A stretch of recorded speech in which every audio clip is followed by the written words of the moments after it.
로마서 3장 1절부터 8절까지입니다. 자, 같이 읽습니다. 시작. 그런즉 유대인의 나음이 무엇이며 할례의 유익이 무엇이뇨? 범사에 많으니 첫째는 저희가 하나님의 말씀을 어떤 자들이 믿지 아니하였으면 어찌하리요? 그 믿지 아니함이 하나님의 미쁘심을 패하겠느뇨? 그럴 수 없느니라. 사람은 다 거짓되되 오직 하나님은 참되시다 할지어다. 기록된 바 주께서 주의 말씀에 의롭다함을 얻으시고 판단 받으실 때에 이기려 하심이라 함과 같으리라. 그러나 우리 불의가 하나님의 의를 드러나게 하면 무슨 말 하리요? 내가 사람의 말하는 대로 말하노니 진노를 내리시는 하나님이 불의하시냐? 결코 그렇지 아니하니라. 만일 그러하면 하나님께서 어찌 세상을 심판하시리요? 그러나 나의 거짓말로 하나님의 참되심이 더 풍성하여 그의 영광이 되었으면 어찌 나도 죄인처럼 심판을 받으리요? 또는 그러면 선을 이루기 위하여 악을 행하자 하지 않겠느냐? 어떤 이들이 이렇게 비방하여 우리가 이런 말을 한다고 하니 저희가 정죄받는 것이 옳으니라. 아멘. 2장을 통해서 바울은 하나님의 선민 사상에 젖어서 율법으로 의로워지려고 하는 유대인들을 심히 책망하고 있습니다. 그리고 오늘 본문을 통해서 사도 바울이 기록한 이 편지를 읽게 되는 로마에 있는 유대계 성도들, 그리고 불특정 다수의 유대인들이 갖게 되는 분노, 그리고 그들이 바울에게 하는 질문들에 대해서, 예상 질문들에 대해서 상세하게 대답하는 형식으로 오늘 본문이 이루어졌습니다. 그러니까 예상 질문을 하고 거기에 대한 답을 하는 그런 형태로 1절부터 8절까지가 기록이 되어 있어요. 이것은 구체적으로는 로마 교인들을 향해서 하는 질문과 대답이기도 하지만 율법을 통해서 의로워지려고 하는, 그래서 예수의 은혜를 거부하는 모든 유대인들을 상대로 하는 그러한 이제 말씀인 것입니다. 하나님께서 이스라엘을 택하셔서 율법과 할례를 주신 것이 이방인들보다 구원받을 수 있는 가능성이 더 높은 것은 결코 아닙니다. 성경은 하나님께서 창세 전에 그리스도 예수 안에서 예정하시고 선택하셔서 구원을 받아 하나님의 아들들이 되게 하신다고 말씀하고 있습니다. 자, 우리 에베소서 1장 4절과 5절을 다 같이 읽습니다. 에베소서 1장 4절 5절입니다. 자, 시작. 곧 창세전에 그리스도 안에서 우리를 택하사 우리로 사랑 안에서 그 앞에 거룩하고 흠이 없게 하시려고 그 기쁘신 뜻대로 우리를 예정하사 예수 그리스도로 말미암아 자기의 아들들이 되게 하셨으니, 그러니까 유대인들이 아무리 율법에 대하여 열심을 다하고 철저히 지키고 언약의 증표로서 할례를 받았다고 해서 그러한 것들로 결코 구원은 얻을 수 없다라고 하는 것을 말하고 있는 것입니다. 그런데 하나님께서 유대인들을 택하셔서 율법을 주자 그들은 하나님께 율법을 받은 것을 자신들의 자랑거리로 삼았어요. 그리고 그릇된 하나님의 선민 사상에 빠져 있게 됐습니다. 그래서 2장 17절부터 29절의 말씀을 통해서 사도 바울은 율법이나 외적인 할례가 참 하나님 백성의 표가 아니라 마음에 할례 받은 자가 참 하나님의 백성이다라고 하는 사실을 강조하고 있는 것입니다. 자, 다시 우리 로마서 3장으로 돌아가서 우리 1절과 2절 첫 번째 질문인데요. 1절과 2절을 같이 한번 읽어보시겠습니다. 시작. 그런즉 유대인의 나음이 무엇이며 할례의 범사에 많으니 첫째는 저희가 하나님의 말씀을 맡았음이니라. 자, 3장 1절에 그런즉이라고 하는 연결 접속사를 통해서 본문이 2장의 말씀과 계속 이어지고 있다라고 하는 것을 나타내고 있습니다. 1절에서 유대인들이 하나님께 택함을 받고 할례를 받은 것이 무슨 유익이 있기에 하나님께서 이스라엘에게 할례를 받으라고 명령하셨는가라고 하는 질문을 던집니다. 그리고 2절은 그 질문에 대한 답으로 범사에 많으니 첫째는 저희가 하나님의 말씀을 받았다라는 것을 얘기하고 있어요. 즉 이것은 유대인들은 이방인들에 비해서 매우 탁월하다라고 하는 것입니다. 그리고 그 탁월한 가장 큰 증거가 뭐냐? 하나님께로부터 뭘 받았다고요? 말씀을 받은 것이다 라고 이렇게 얘기하고 있어요. 여기서 하나님의 말씀을 맡았다라고 하는 것은 출애굽기 19장 6절의 말씀처럼 이스라엘을 제사장 나라와 거룩한 백성으로 삼으셨다라고 하는 것입니다. 그리고 출애굽기 4장 22절에 보면 하나님께서 이스라엘을 향하여 이스라엘은 나의 장자다라고 이렇게 선언하고 계십니다. 여기서 이 장자라고 하는 말은 하나님께서 그 뜻을 이루시기 위해서 특별하게 택하신 민족이다라고 하는 바로 그러한 뜻이에요. 그리고 로마서 1장 16절에 보면 복음은 모든 믿는 자에게 구원을 주시는 하나님의 능력이 되는데 첫째는 유대인에게요, 또한 헬라인에게다라고 말씀하고 계세요. 이것은 바로 민족적인 차별을 이야기하는 것이 아니라 하나님께서 창세전에 계획하신 그 경륜을 이루시는 순서를 가리키고 있는 것입니다.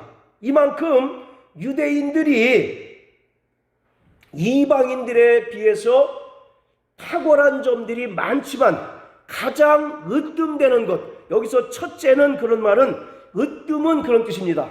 으뜸되는 것은 하나님께서 죄인된 인간들을 구원하시기 위해서 그 뜻을 이루시는 과정에서 누구를 택하셨다는 겁니까? 이스라엘을 택하시고 이스라엘을 통해서 이방인들을 하나님과 화목케 하는 그런 직분을 맡기셨다라고 이렇게 말씀하고 있는 거예요.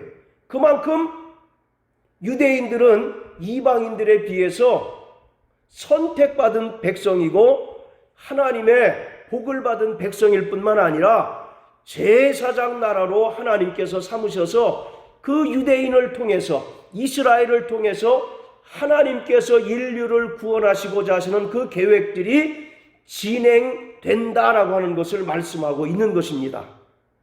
그것이 유대인들의 큰 자랑거리고 하나님의 선민으로서의 자부심이다라고 이렇게 사도 바울은 말하고 있는 것입니다. 자, 또 3절 4절 같이 한번 읽습니다. 자, 시작. 어떤 자들이 믿지 아니하면 어찌하리요?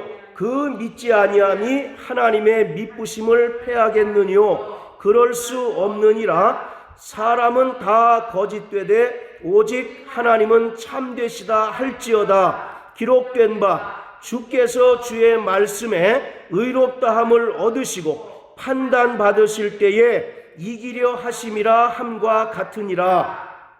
보통 로마서를 강의하는 사람들이 제일 어려워하는 부분이 오늘 본문의 말씀입니다. 그러니까 한번 잘 들어보시길 바랍니다. 자, 3절에서 뭐라고 이야기하느냐면 1절과 2절을 통해서 바울은 하나님께서 이스라엘에게 말씀을 맡기셨다는 것입니다. 그런데 3절에 와서는 하나님의 말씀을 어떤 자들이 믿지 않았다라고 이렇게 얘기하고 있어요. 실은 어떤 자들이 아니라 유대인의 일부가 아니라 전부가 예수 그리스도를 믿지 않았던 것이죠. 사복음서를 통해서 여러분들 잘 아시는 것처럼 유대인들은 워낙 율법에 정통한 자들이고 또 율법에 열심을 다하는 자들이기 때문에 예수가 와서 율법으로는 구원받을 수 없고 오직 은혜로 구원받는다라고 하니까 예수를 배척을 합니다. 이와 같이 3절에는 어떤 자들이 믿지 않았다라고 이렇게 얘기하는데 실은 모든 유대인들이 예수 그리스도를 배척하고 믿지 않았다라고 하는 것입니다. 그리고 4절에 그렇다면 이스라엘에게 유대인에게 말씀을 맡기신 하나님께서 실패하신 것이고 잘못된 것이냐라고 두 번째 질문하고 있는 거예요. 즉 다른 말로 하면 하나님께서 이스라엘에게 말씀을 맡겨주셨는데 그들의 불신앙과 불순종으로 인해서 하나님의 구원 계획이 차질을 빚었다라고 이렇게 얘기하고 있어요. 그것이 하나님의 실수냐 또는 하나님께서 잘못한 것이냐라고 두 번째 질문을 하고 있는 것입니다.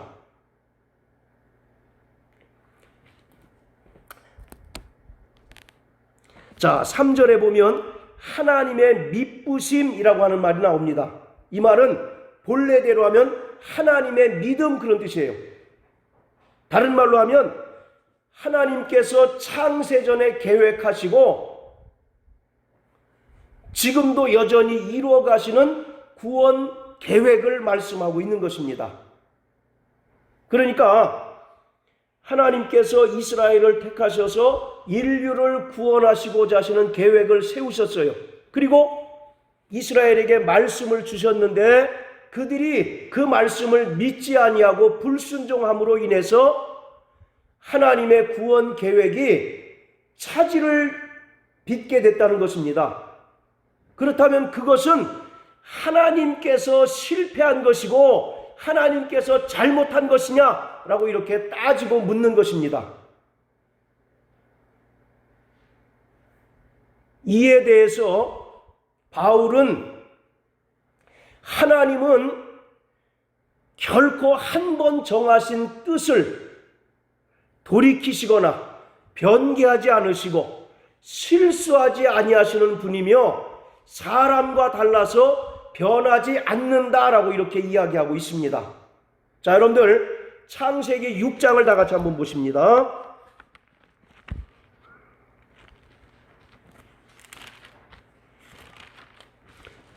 창세기 6장 5절 6절 우리 같이 한번 읽습니다. 오늘 말씀 우리가 잘 생각하면서 들으셔야 돼요.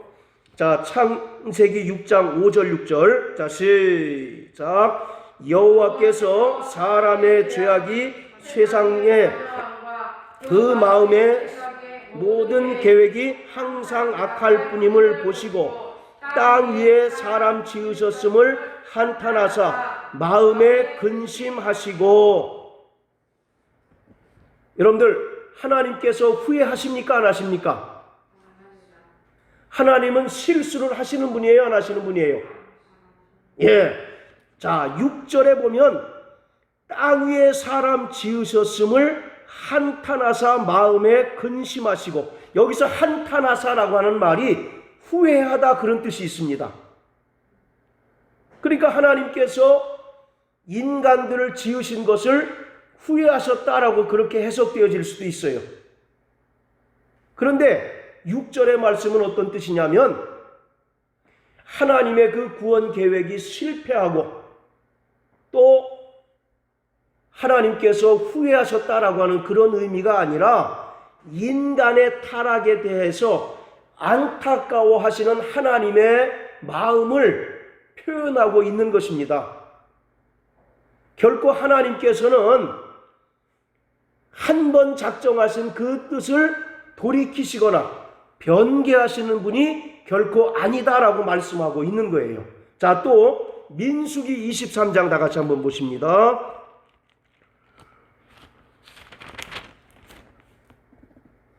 자, 민수기 23장 19절 같이 읽습니다. 시작. 하나님은 민수기 23장 죄송합니다. 23장 19절.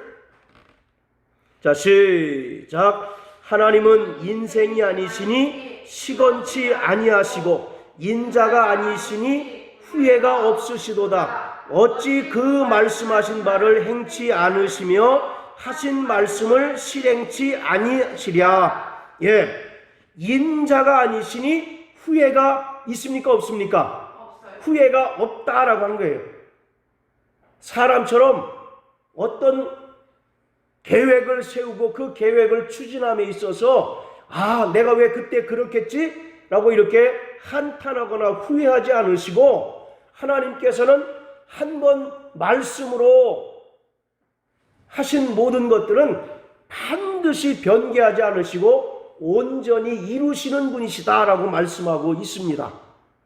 자, 또 신약성경 로마서 11장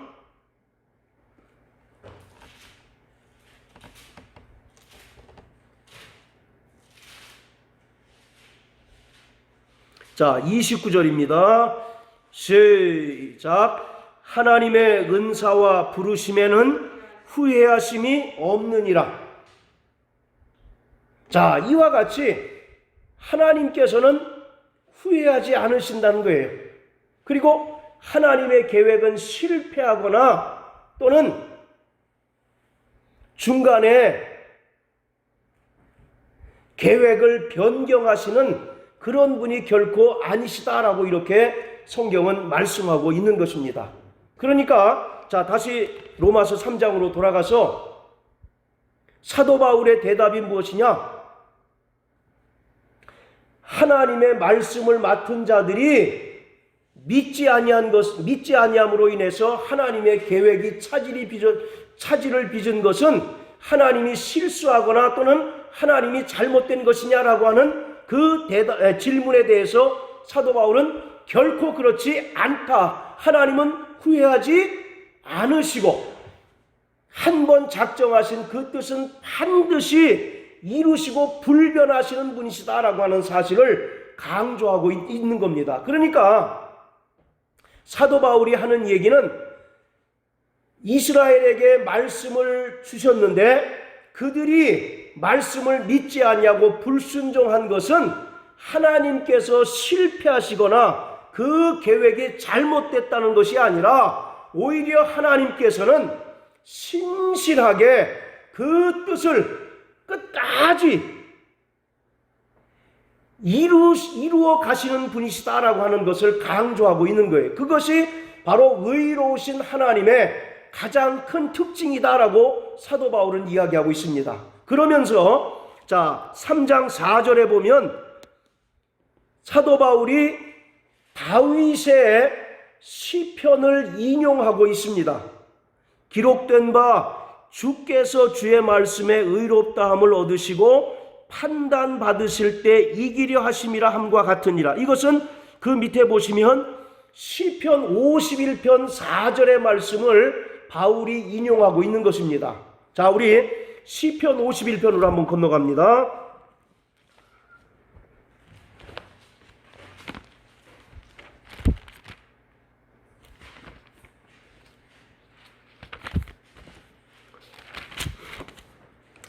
자, 시편 51편 4절 한번 읽습니다.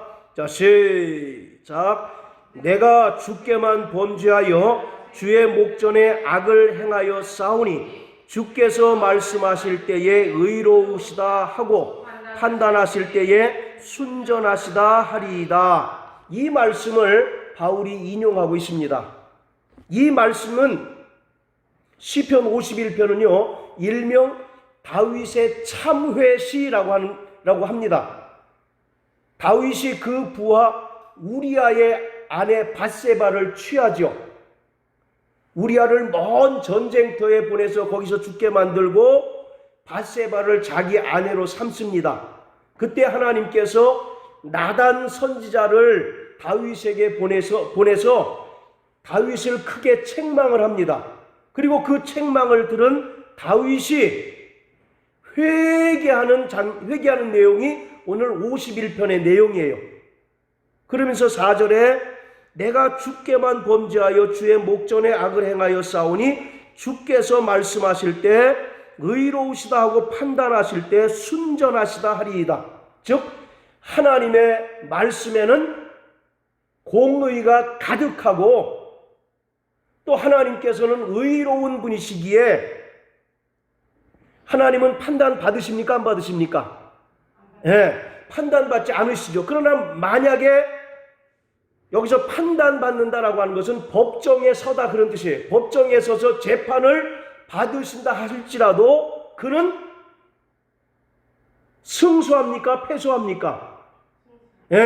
반드시 승소하신다. 즉 그가 의로우시기 때문에 그가 심판받지도 않으시지만 만약에 피조물인 인간이 하나님에 대해서 왜 하나님 이렇게 불의합니까? 왜 이렇게 합니까? 라고 이렇게 항의하고 하나님을 판단할지라도 하나님은 의로우신 분이시기 때문에 그 판단에서 반드시 어떻게 하신다고요?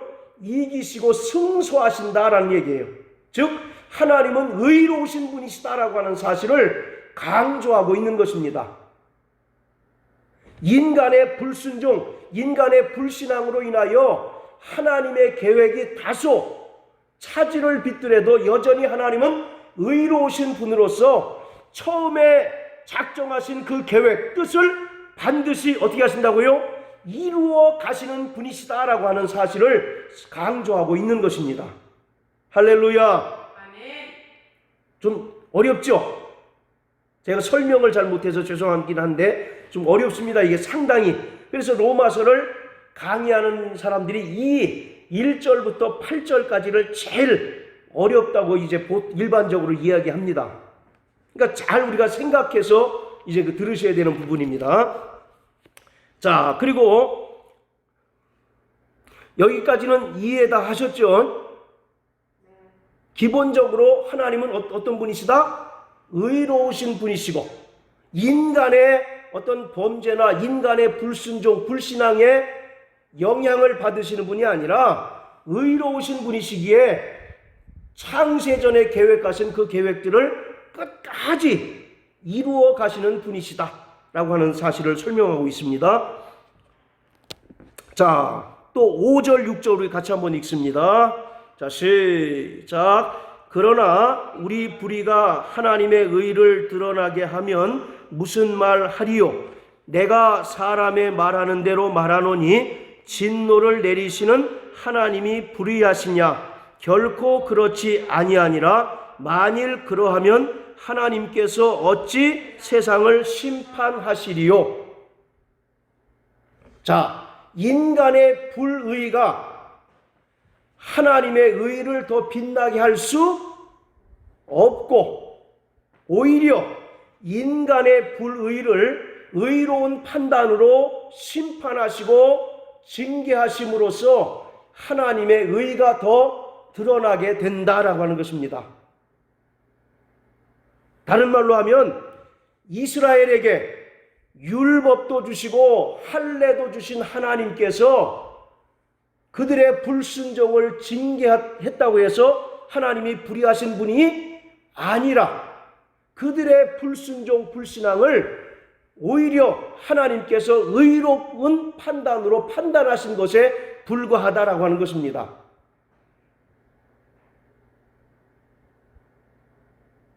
자, 또 7절 한번 다 끝까지 한번 들어보세요. 자, 7절 한번 읽습니다.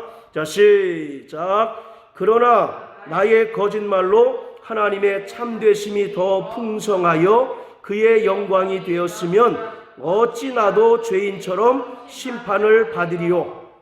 유대인들이 하는 네 번째 이제 그 질문인데, 자신들의 불의, 죄악이 하나님의 의와 영광을 드러냈다면 자신들이 죄인처럼 심판받는 것이 부당하다라고 하는 얘기입니다. 이게 하나의 궤변이죠. 궤변. 여러분들 궤변이란 말 아시죠?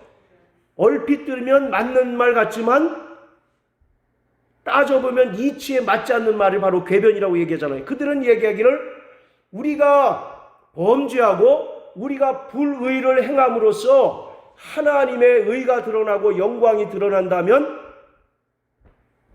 우리가 죄인처럼 심판받는 것이 부당하다라고 이렇게 이야기하고 있는 겁니다.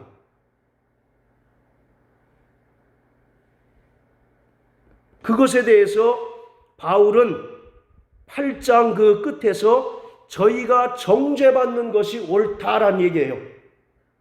자, 6장을 한번 보세요. 6장.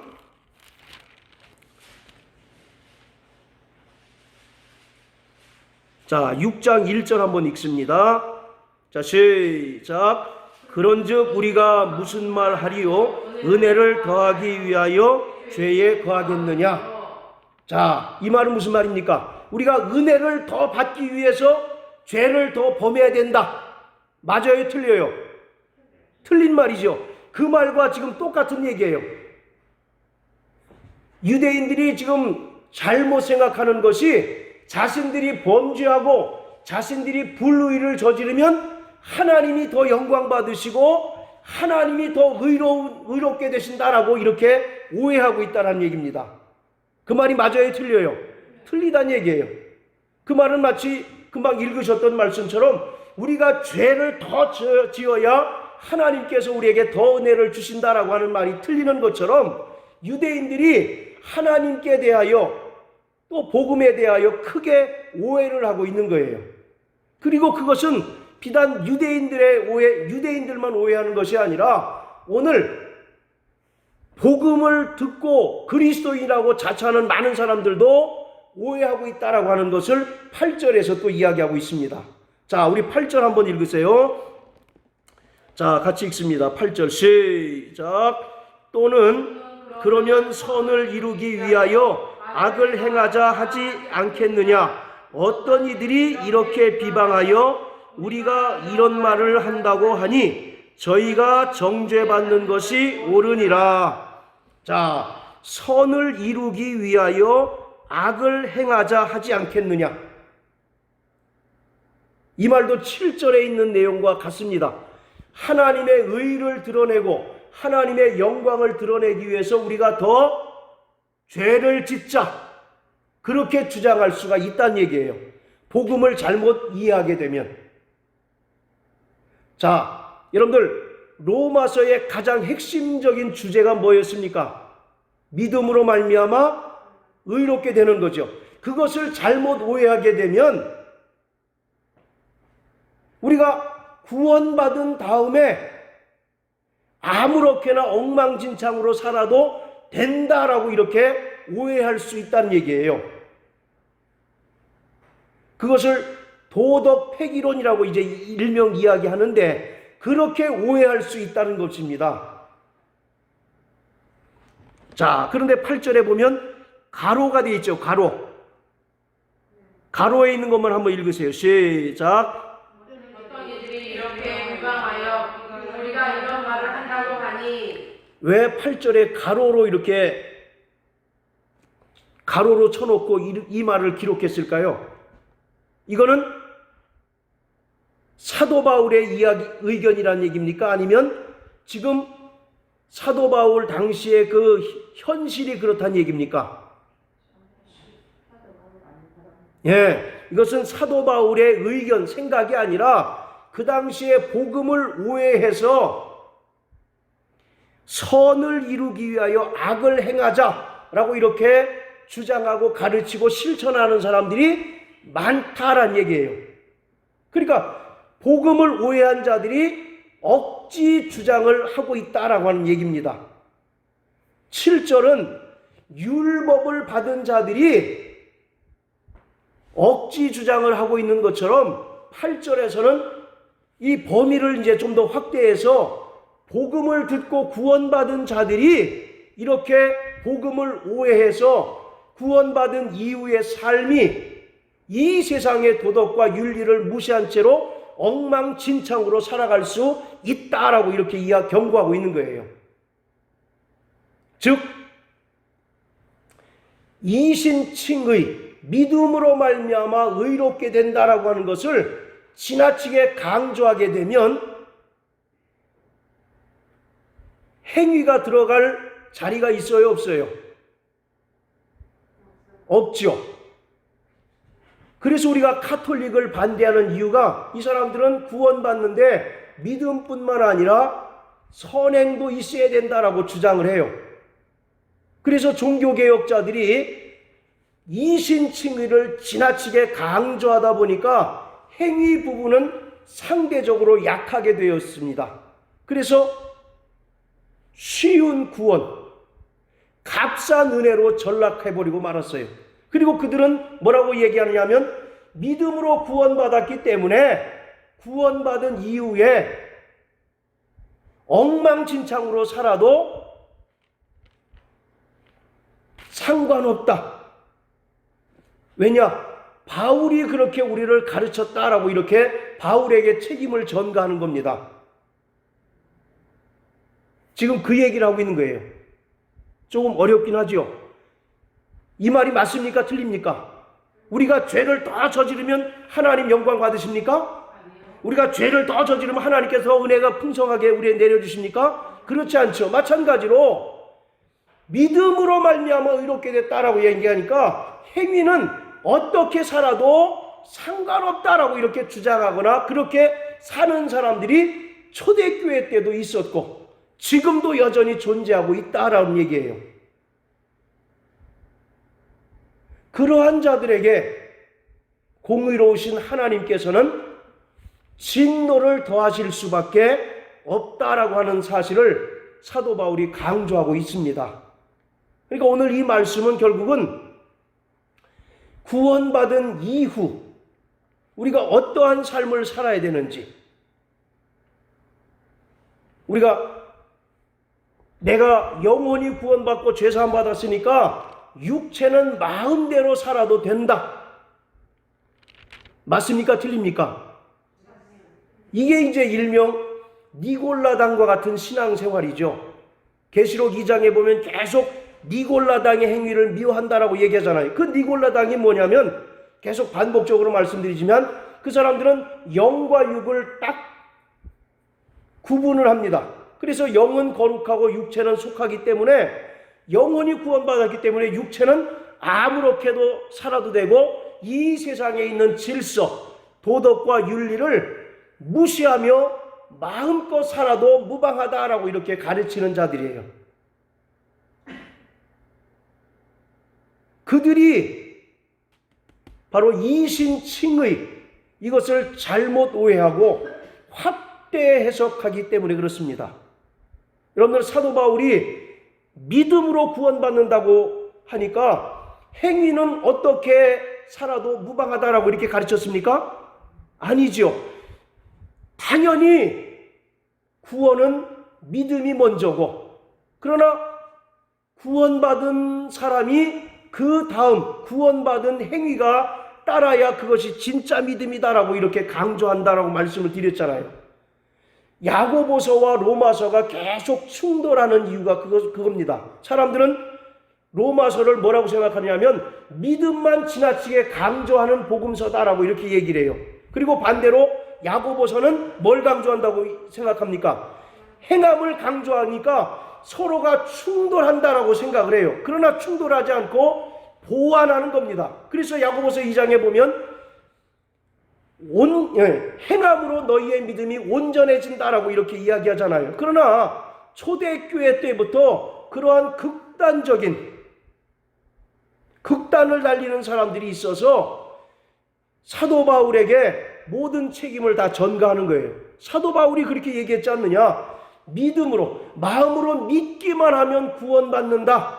그러니까 우리는 마음으로 믿기 때문에 구원받았고, 그리고 구원받은 이후에는 엉망진창으로 살아도 오히려 그 불의, 그러한 죄악이 하나님의 영광을 드러내기 때문에 우리가 그렇게 살아도 된다. 이렇게 잘못 복음을 오해하고 있다는 얘기입니다. 무슨 말씀인지 이해하셨죠?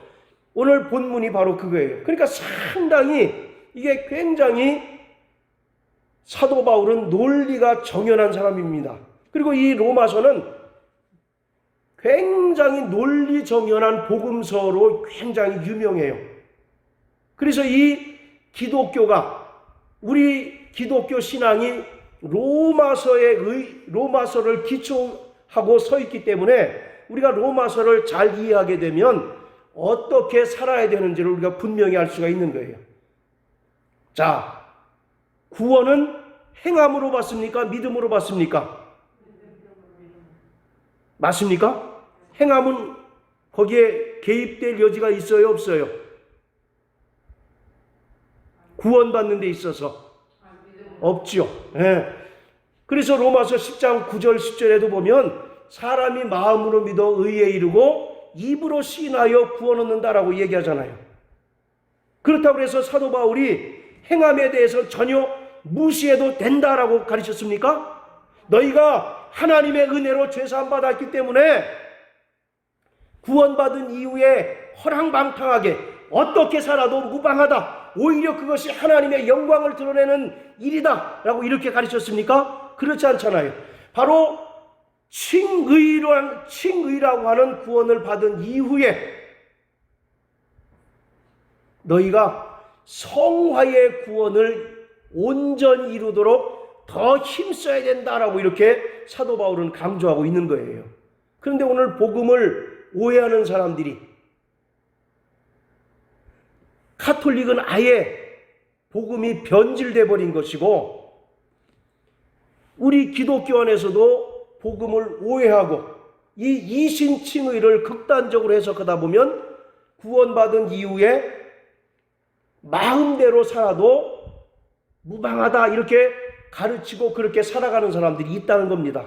그래서 가로 안에 보면 어떤 이들이 이렇게 비방하여 우리가 이런 말을 한다고 하니, 이 말은 무슨 말입니까? 바울이 실제로 그런 말을 했어요, 안 했어요?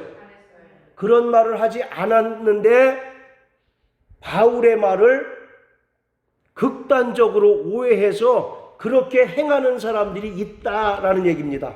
대표적으로 니골라당을 이제 예를 들 수가 있는 거죠. 여러분들, 우리가 다 진리의 사람인 것을 믿으시길 바랍니다.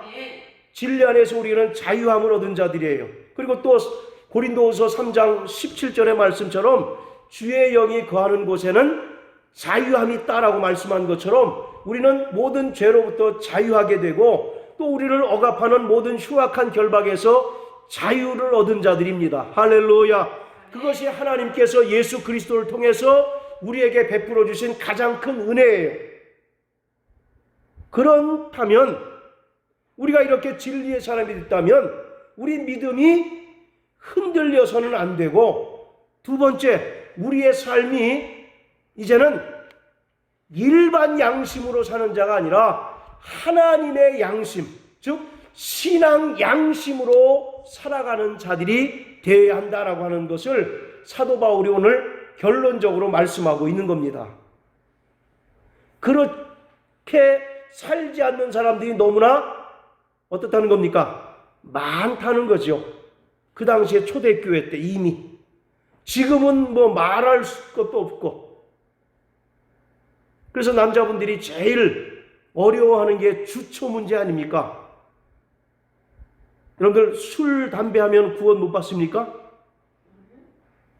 그런데 우리가 그거를 끊으라고 이제 이야기하는 이유는 뭡니까?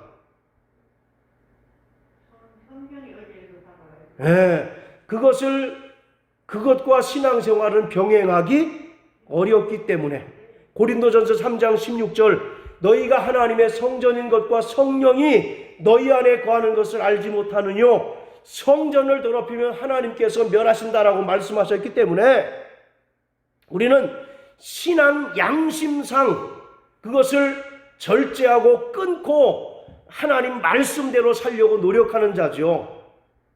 그것 자체가 극단적으로 얘기하면 우상의 제물을 먹었다 칩시다. 그럼 우리가 구원을 갑자기 잃어버리게 됩니까? 그렇진 않잖아요. 그러나 왜 우리가 우상에게 드려진 제물을 먹지 않습니까? 그것이 우리를 더럽히게 하고 하나님께서 우리에게 주신 그 신앙 양심상 옳지 않기 때문에 우리가 그것을 금하는 것 아니겠어요? 오늘 이와 같이 우리는 분명히 믿음으로 말미암아 구원받습니다. 그러나 그 믿음에 상응하는 만큼 행함이 반드시 수반될 때 비로소 그 믿음을 하나님께서 기쁘시게 여기고 우리가 이 땅에서 살아갈 때 내 자연인 정인철의 의로 살아가는 자가 아니라 우리는 누구의 의로 살아가는 자들입니까? 하나님의 의, 즉 신앙 양심을 따라 살아가야 하는 자들이고 그러나 우리가 이 땅에 살아가는 동안 여러 가지 어려움들이 있기 때문에 오직 하나님의 은혜만 붙잡고 사는 자들이 돼야 한다라고 하는 거예요. 할렐루야. 오늘 그 얘기는 기록되어 있지 않지만 이 전체 문맥의 핵심이 바로 그 얘기입니다. 너희가 믿음으로 구원받는 것은 분명히 맞고 그러나 그 믿음에 상응하는 만큼 뭐가 수반되어야 된다고요? 행함이 따라야 되고 그리고 일반 양심이 아니라 신앙 양심으로 살아가야 하고 그 신앙 양심으로 살아갈 때 이 세상에서 우리가 많은 어려움, 고난들이 우리 안에 놓여져 있기 때문에 우리는 결국 연약한 존재임을 깨닫고 뭐를 의지합니까? 하나님 은혜를 의지하라는 거예요. 그런데 유대인들은 안 그렇거든요. 우리가 하나님의 선택받은 백성이고 그리고 하나님께서 우리를 특별히 사랑하셔서 율법을 주셨기 때문에 그 율법으로 누구의 의를 드러내려고 합니까? 자기의 의를 드러내려고 하다 보니까 결국 망하게 되는 것이죠. 오늘 사도 바울은 그 얘기를 하고 있습니다. 굉장히 난해하고 어려운 이야기 같지만 결국은 그거예요. 하나님의 의를 드러내며 사는 인생이 되시기를 바랍니다.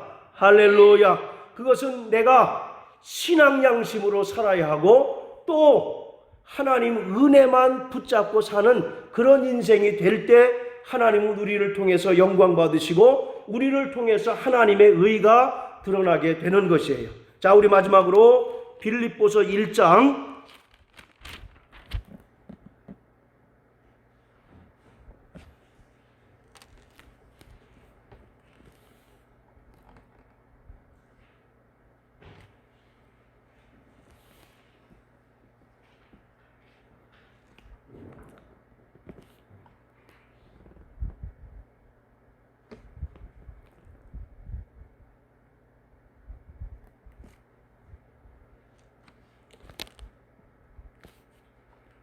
자, 빌립보서 1장에서 온전한 구원을 이루라. 그 말씀 한번 찾아보세요.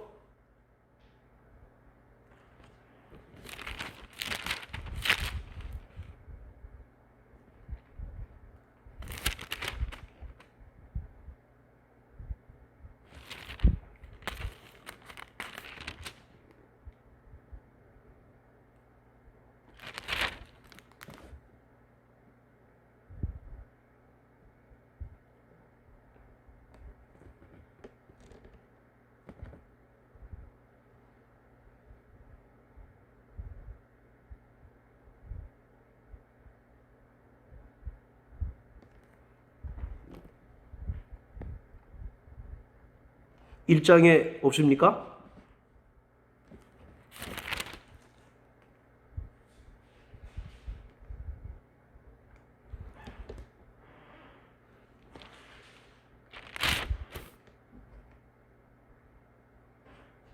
자, 아무튼 우리는